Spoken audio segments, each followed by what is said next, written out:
Dear students, आज हम private goods, public goods and married goods यानी कि निजी वस्तु, लोक वस्तु या सार्वजनिक वस्तु और मैरिड वस्तु कौन सी है उसका अध्ययन प्रारंभ करते हैं।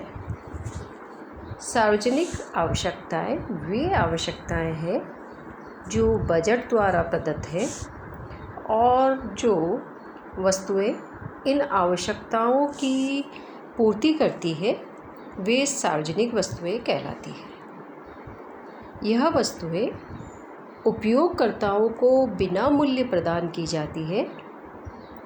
निजी आवश्यकताओं की पूर्ति करने वाली निजी वस्तुओं को बाजार द्वारा वित्त प्रदान किया जाता है तथा मूल्य भुगतान पर उनकी पूर्ति की जाती है। इसके लिए किसी बजट की आवश्यकता नहीं होती है। अब हम सबसे पहले समझ रहे हैं सार्वजनिक या लोक वस्तु का अर्थ क्या है।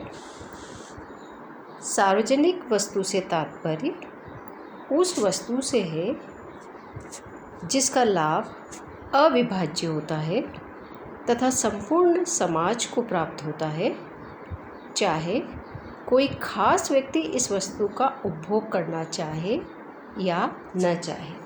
इसको हम एक उदाहरण से भी समझ सकते हैं। वह जन स्वास्थ्य सेवा जिससे चेचक का उन्मूलन होता है, सभी के स्वास्थ्य की रक्षा करती है, केवल उन्हीं की नहीं जिन्होंने चेचक का टीका लगाने के लिए भुगतान किया है। अब हम निजी वस्तु का अर्थ समझते हैं। निजी वस्तु को कीमत प्रणाली या बाजार व्यवस्था के माध्यम से प्राप्त किया जा सकता है। उपभोक्ता उनके प्रति अपना अधिमान कीमत के रूप में व्यक्त करते हैं। रोटी एक निजी वस्तु है जिसका उपभोग यदि एक व्यक्ति करता है जिसने इसकी कीमत अदा की है तो कोई दूसरा इसका उपभोग नहीं कर सकता। इस प्रकार लोक वस्तुएं वे हैं जिनके उत्पादन से बाहरी लाभ का सृजन होता है और ऐसे लाभ का उपभोग वे करते हैं जो इनके लिए भुगतान करते हैं और वे भी जो भुगतान नहीं करते हैं। अर्थात लाभ का बिखराव हो जाता है। इसके बिखराव प्रभाव कहा जाता है, इसको बिखराव प्रभाव कहा जाता है। और इन वस्तुओं का उत्पादन करता बाहरी लाभ प्रदान करने के लिए कोई चार्ज नहीं ले सकता। इसका एक कारण यह है कि ऐसे बाहरी लाभ पर संपत्ति का अधिकार स्थापित नहीं किया जा सकता। दूसरा कारण है सार्वजनिक वस्तुओं का विभाज्य न होना। इनके लिए कीमत नहीं ली जा सकती। परिणाम यह होता है कि उन व्यक्तियों को भी इन वस्तुओं के उपभोग से वंचित नहीं किया जा सकता जो कीमत का भुगतान नहीं करते हैं। जिन वस्तुओं के उत्पादन से बाहरी लाभ के स्थान पर बाहरी हानि होती है उन्हें सार्वजनिक खराब की संज्ञा दी जाती है। लोक हानि उन क्रियाओं को कहा जाएगा जिनके उत्पादन या उपभोग से उन सभी बाहरी लागतों का सृजन होता है जो जनसंख्या के एक बड़े भाग को प्रभावित करती है। जैसे कारखाने की चिमनी से निकलने वाले धुएं को इसमें लिया जा सकता है, जिससे आसपास के लोगों को कपड़ों की धुलाई पर अधिक खर्च करना पड़ता है।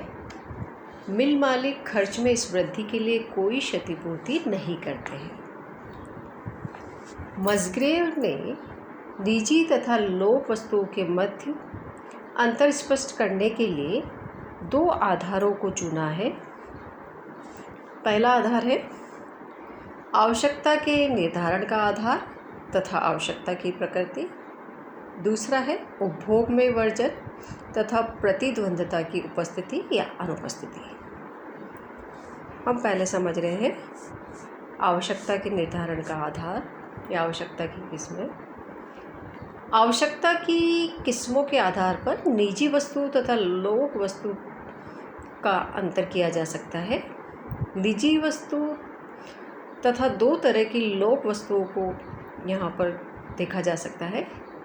निजी एवं लोक वस्तुओं में अंतर केवल इस बात को लेकर है कि लाभ आंतरिक है या बाहरी है। दोनों में समता इस बात को लेकर है कि दोनों की स्थितियों में वस्तु के उत्पादन एवं उपभोग का निर्धारण व्यक्तिगत आवश्यकता के आधार पर किया जाता है। मेरिट गुड्स वे हैं जिनसे प्राप्त लाभ आंतरिक हो सकते हैं या बाहरी, किंतु इनका उत्पादन कितनी मात्रा में किया जाएगा इसका निर्धारण यहाँ व्यक्ति नहीं करता बल्कि सरकार के द्वारा थोपा जाता है। जहाँ सामाजिक वस्तुओं का उत्पादन व्यक्तियों के अधिमान के अनुसार होता है, वहाँ मेरिट वस्तुओं का उत्पादन शासक वर्ग के अधिमान के अनुसार होता है और यह अधिमान व्यक्तियों पर उनकी इच्छा के विपरीत लाद दिया जाता है, थोप दिया जाता है। दूसरा हम इसमें देख रहे हैं वर्जन का सिद्धांत एवं उपभोग में प्रतिद्वंद्विता। निजी वस्तुओं का उत्पादन बाजार सिद्धांत तथा आर्थिक निपुणता के अनुसार होता है। बाजार अर्थव्यवस्था दो सिद्धांतों पर आधारित है, वर्जन का सिद्धांत और प्रकट अधिमान पर।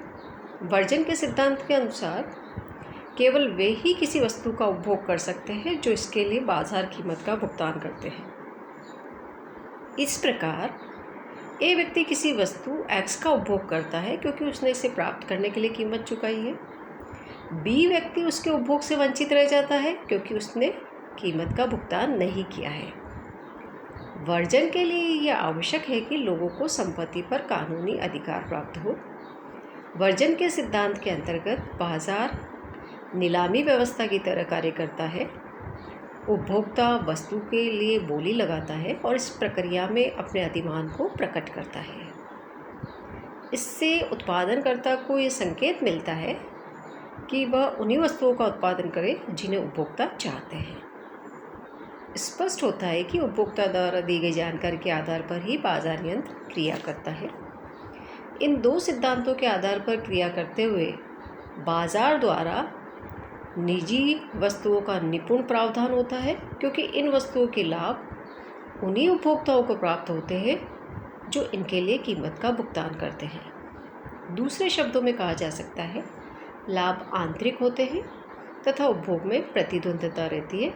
अधिकांश वस्तुओं की व्यवस्था बाजार यंत्र के द्वारा ही संभव है, लेकिन कुछ ऐसी वस्तुएं होती हैं जिनका प्रावधान बाजार द्वारा संभव नहीं है क्योंकि वर्जन का सिद्धांत लागू नहीं होने के कारण उपभोक्ता उनके लिए अपना अधिमान प्रकट नहीं करते और इनके उपभोग में प्रतिद्वंद्विता भी नहीं रहती। ऐसी वस्तुओं को हम सार्वजनिक वस्तुओं की संज्ञा दे सकते हैं।